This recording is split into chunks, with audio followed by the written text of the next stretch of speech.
Shalom, encore, peuple de Dieu, bonjour, bonsoir, bon après-midi, partout où vous êtes dans le monde entier.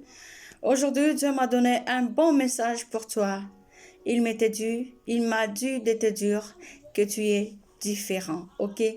Que tu es très spécial, que tu as du prix, que tu as de la valeur, que tu es très important.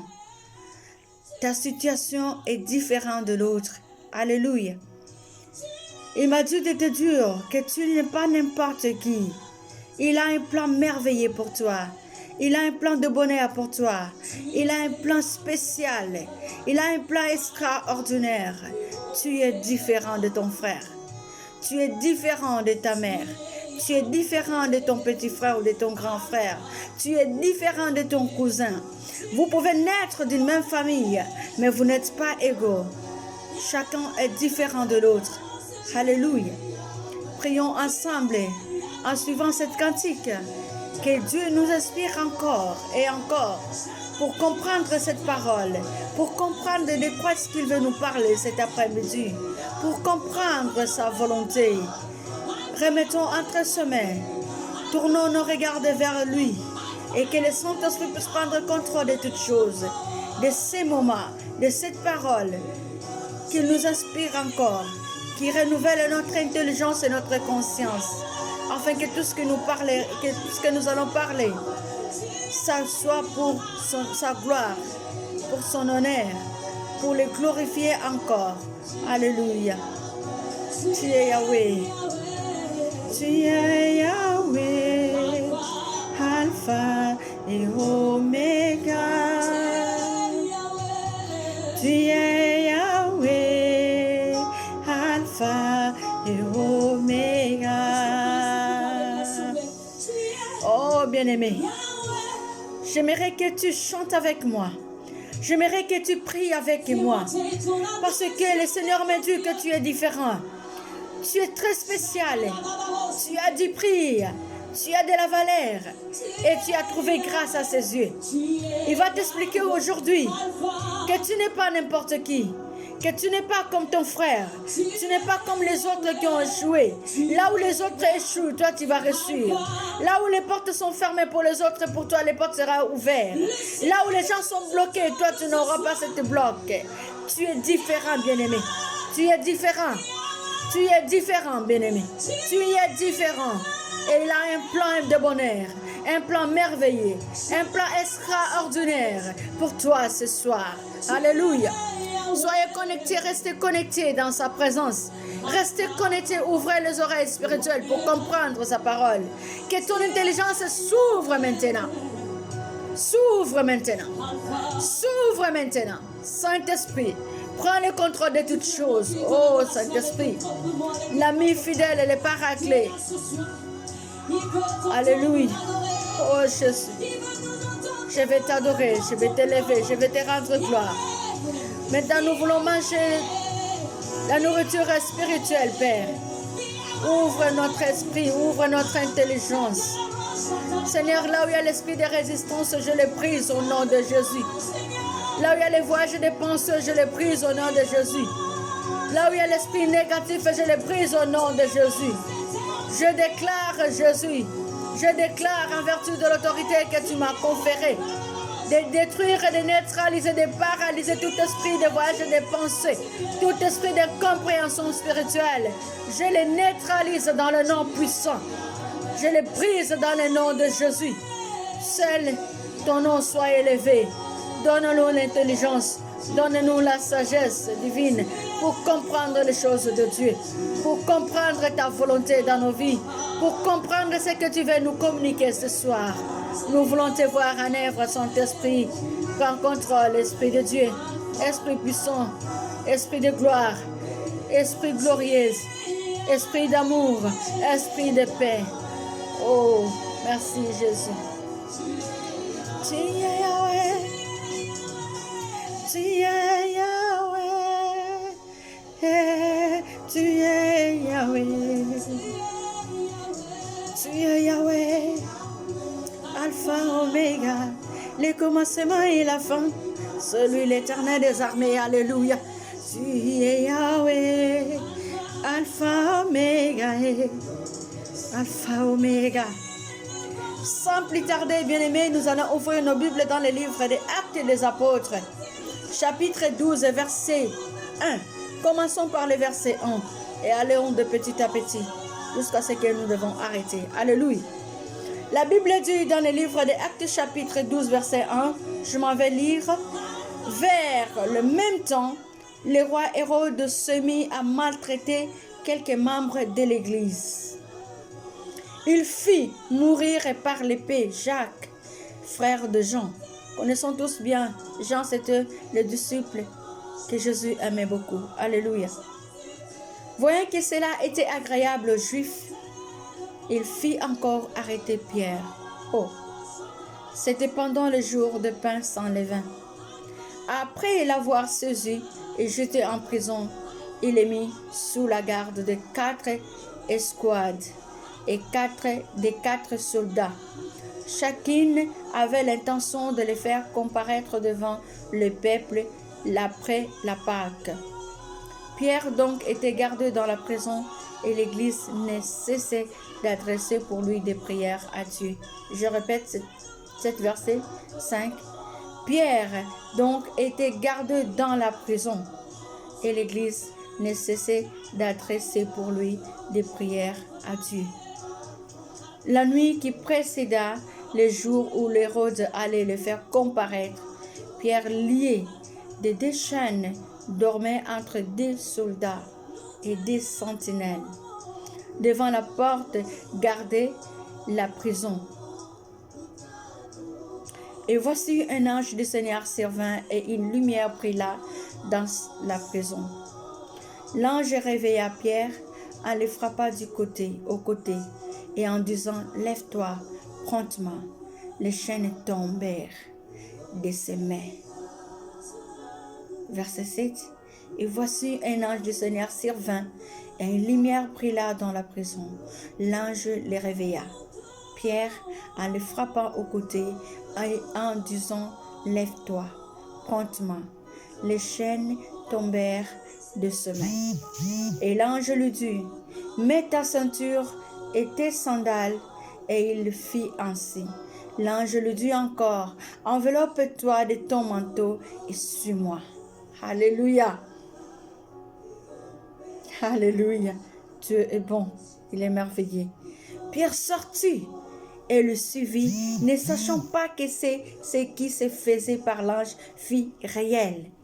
Et s'imagina avoir une vision. Lorsqu'ils eurent passé la première garde, puis la seconde, ils arrivèrent à la porte de fer qui mène à la ville et qui s'ouvrit d'elle-même devant eux. Ils sortirent et s'avancèrent dans une rue. Aussitôt, l'ange quitta Pierre. Et revenu à lui-même, Pierre dit, « Je vois maintenant d'une manière certaine que le Seigneur a envoyé son ange et qu'il m'a délivré de la main d'Hérode et de tout ce que les peuples juifs attendaient. » Après avoir réfléchi, il se dirigea vers la maison de Marie, mère de Jean, surnommée Marc, où beaucoup de personnes étaient réunies et priaient. Il frappa à la porte du vestibule et une servante nommée Rhodes s'approcha pour écouter.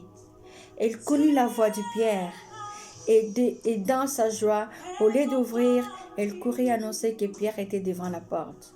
Ils lui dirent « Tu es folle », mais elle affirma que la chose était ainsi. Et ils dirent « C'est son ange ». Cependant, Pierre continua à frapper et ils l'ouvrirent et ils furent étonnés de le voir. Pierre, leur ayant de la main, fait signe de se taire, leur racontant comment le Seigneur l'avait tiré de la prison. Et il dit, annoncez-le à Jacques et aux frères. Puis il sortit et s'en alla dans un autre lieu. Alléluia. Bien-aimés dans le Seigneur, cette histoire, quand je l'ai lue, j'avais des frissons dans tous les corps. Hérode avait compris que les Juifs ne voulait pas écouter parler de la résurrection de Jésus. Hérode avait compris la faiblesse des Juifs. Les Juifs ne voulaient pas entendre que Jésus-Christ s'est ressuscité. Les Juifs ne voulaient pas accepté que les Christ, ceux qui ont accepté de crucifier le Fils de Dieu qui est venu, qui s'est incarné, à prendre la condition humaine, s'est incarné. Celui qu'ils avaient crucifié est ressuscité, est monté, est assis à la droite du Père. Et tellement les disciples continuaient à proclamer l'évangile du Christ, continuaient à parler Christ, le ressuscité, continuaient à dire que Jésus est le Fils de Dieu, que Jésus est Dieu, que Jésus est ressuscité, que Jésus est monté au ciel, que Jésus est assis à la droite du Père, que Jésus retournera un jour pour prendre son église. Pour les Juifs, c'était un dérangement. Et quand Hérode a compris, pour gagner la confiance, pour gagner encore son autorité devant les Juifs, qu'est-ce qu'il a fait? Il a commencé maintenant à persécuter encore les chrétiens plus. La Bible nous parle ici dans le livre des Actes chapitre 12, verset 1, que Hérode a fait arrêter. Il a fait arrêter Jacques, le frère de Jean. Il a fait mourir par l'épée. Jacques fut mourir par l'épée. Et tellement les Juifs, voyant que cela était agréable aux Juifs, il fit encore arrêter Pierre. Hérode le faisait par sentiment, pour plaire aux hommes, pour plaire à ces gens, pour que ces gens l'aiment, pour que ces gens l'adorent, pour que ces gens le considèrent. Il a pris la décision, après avoir tué Jacques par l'épée, il arrête aussi Pierre. Il le jette dans la prison et se met à déchaîner. Il a mis les chaînes de gauche à droite. Pierre était entre deux soldats qui faisaient la garde. Mais à ce moment, la chose qui est importante, la Bible nous parle que l'Église continuait toujours à prier pour Pierre. L'Église continuait à adorer, à plaider la grâce de Dieu. L'Église ne cessait d'adresser pour lui des prières à Dieu. Bien-aimés, c'est ce que nous allons faire, que c'est ce que nous devons faire. Hérode a arrêté Jacques. Il a fait tuer, il a fait mourir par l'épée. Mais l'erreur qu'il a fait, il a gardé Pierre dans la prison. Bien-aimés, vous pouvez être dans la même salle de classe, mais sachez-le que vous êtes toujours différents. Tu n'es pas comme l'autre, et ni l'autre n'est comme toi. Vous pouvez naître dans une même famille, avoir un même père, avoir un même ADN, avoir une même mère. Mais sache-le, que les projets que Dieu a formés pour toi n'est pas les projets de l'autre, de ton frère ou de ta sœur. Vous pouvez habiter dans un même village, mais sache-le que vous ne serez jamais égaux. Même si vous naissez le même jour, même les jumeaux qui sont nés le même jour, ils ne sont pas égaux. Il y a toujours une différence. Et j'aimerais te dire que ce soir, tu es différent de l'autre. Hérode a fait l'erreur, bien-aimé. Il a tué Jacques, mais il a laissé Pierre dans la prison. Parce qu'il ne connaissait pas les plans de Dieu. Parce qu'il ne savait pas ce que Dieu avait comme plan, comme projet pour Pierre. Jésus avait investi. Pierre est resté auprès de Jésus pendant 3 ans, bien-aimé. 3 ans, Pierre était là. 3 ans, Pierre l'a suivi. Et Pierre marchait avec la promesse de Dieu. Jésus a dit à Pierre, sur toi, je bâtirai mon église. Dieu t'amène là où tu es. Sur toi, je bâtirai mon église. Ça, Hérode ne le savait pas. Et tant que Pierre n'avait pas encore, tant que Jésus n'avait pas encore accompli les projets que Jésus l'avait donnés, la mission que Jésus l'avait confiée, Hérode ne pouvait le faire rien. Comme toi aujourd'hui. Bien, beaucoup de choses ont prononcé des choses mauvaises sur toi, mais parce qu'ils ne connaissent pas les plans de Dieu. Ce que Dieu a dit à toi reste en su, parce que tu es différent de l'autre. Dieu a envoyé un ange pour libérer son serviteur, parce que Dieu avait une mission pour Pierre. Jésus avait investi. Jésus avait fait de Pierre son projet, son capital. Il avait beaucoup investi et Pierre devrait être l'église, à la tête de l'église. Pierre avait une mission. Cet après-midi, j'aimerais te dire que toi, tu as une mission. Ne sois pas effrayé. N'ayez pas peur des problèmes que tu vis. N'ayez pas peur de la situation que tu es en train de traverser. N'ayez pas peur, même si tu es arrêté parmi des soldats. N'ayez pas peur, même si la foule crie, crucifiez-les. N'ayez pas peur, même si la foule crie que tu es n'importe quoi, quel nom on te donne. N'ayez pas peur de ça, parce que Dieu a un projet pour toi.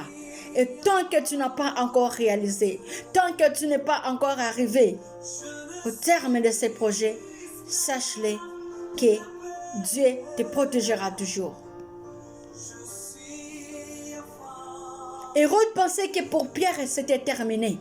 Si nous lisons toute l'histoire, nous allons comprendre comment à la fin il a été fâché. Il a tué les gardes qui gardaient Pierre. Il a tué des policiers, des soldats qui étaient ce jour-là. Parce qu'il a pensé que ils ont libéré Pierre sans sa permission. Mais c'est qu'il ignorait que c'était Dieu qui a envoyé son ange. Bien-aimé, dans la situation où tu vis, sache que Dieu enverra son ange. Dieu enverra son ange pour te libérer. Dieu enverra son ange pour te libérer de cette prison où tu es. Dieu enverra son ange. Tu n'es pas n'importe qui. Tu es trop spécial. Il y a des fois tu ne te rends même pas compte. Il y a des fois tu vis des choses surnaturelles dans ta vie, mais tu n'arrives pas à comprendre. Tu ne sais pas que tu es le choix de Dieu. Tu ne sais pas que Dieu t'a choisi. Tu ne sais pas que Dieu a investi beaucoup de choses. Le jour que tu as reçu Christ comme Seigneur et Sauveur, il a commencé à investir en toi. Et tu as une mission, bien-aimé. Tu dois l'accomplir. Tu ne peux pas être esclave de la paix parce que tu es enfant de Dieu. Il te connaît par ton nom. Il sait que tu t'appelles Michel. Il sait que tu t'appelles Jean-Marie Makengo. Il sait que tu t'appelles Scolastique. Il sait que tu t'appelles Martyr Willou. Il sait que tu t'appelles Eric Mavungu. Il sait que tu t'appelles qui que ce soit. Il a un projet. Il a beaucoup investi, bien-aimé. Les problèmes de ce monde n'est rien par rapport à notre Dieu. Il est puissant. Il est merveilleux. Pierre croyait que c'était un rêve. Et c'est de la même façon quand Dieu va t'élever, quand Dieu va te bénir, quand Dieu va te libérer dans la situation où tu es, quand Dieu enverra son ange, beaucoup de gens, beaucoup de tes ennemis penseront que si tu étais parti chercher des fétiches, que tu as touché quelque part. Parce qu'ils ne savent pas que tu es un produit de Dieu, que tu es un investissement que Dieu a fait pour son humanité, pour son peuple. Beaucoup de gens vont dire que ce n'est pas vrai. Mais ça sera vrai. Si tu crois cela, dis amen, bien-aimé. Encore amen 3 fois. Parce que notre Dieu est puissant. Il est vivant. Nous servons un Dieu vivant. Nous servons un Dieu puissant. Nous servons un Dieu omniscient, omnipuissant, omniprésent. Personne ne peut dire, ne peut enlever ce que Dieu dit de toi. Personne n'a le pouvoir de mettre point dans ta vie si ce n'est pas ce Dieu-là qui t'a choisi, qui t'a créé, qui t'a appelé et qui t'a envoyé. Si ce n'est pas ce Dieu-là qui avait vu que tu étais un produit fini pour venir travailler dans son champ, personne n'a un mot à dire au-dessus de ce que Dieu dit de toi. Aujourd'hui, tu dois savoir que tu es un enfant de Dieu. Peu importe les difficultés, peu importe les défis de ce monde, peu importe, même si tu ne marches pas, même si tu es dans le lit de l'hôpital, même si tu es malade, même si tu es dans l'hôpital, même si tu es dans la prison, même si tu te retrouves dans la prison, peut-être tu es accusé injustement, car les gens de ce monde sont mauvais. Car l'homme en soi est mauvais. Je n'ai jamais connu un animal plus mauvais que l'homme. L'homme est mauvais. L'homme est très mauvais. Très mauvais. C'est pourquoi Dieu te dit, fais-moi confiance. Tu as dit, prie à mes yeux. J'ai encore un projet pour toi. J'ai un plan merveilleux pour toi. Crois seulement et tu verras ma gloire. Je t'ai choisi. Tu es différent de ton frère. Tu es différent de ta famille. Tu es différent de toutes les jeunes de ton quartier. Tu es l'unique à ton genre. Je t'aime. Accepte-moi comme ton Seigneur et Sauveur et je ferai de toi mon serviteur. Que mon Dieu vous bénisse abondamment. Amen.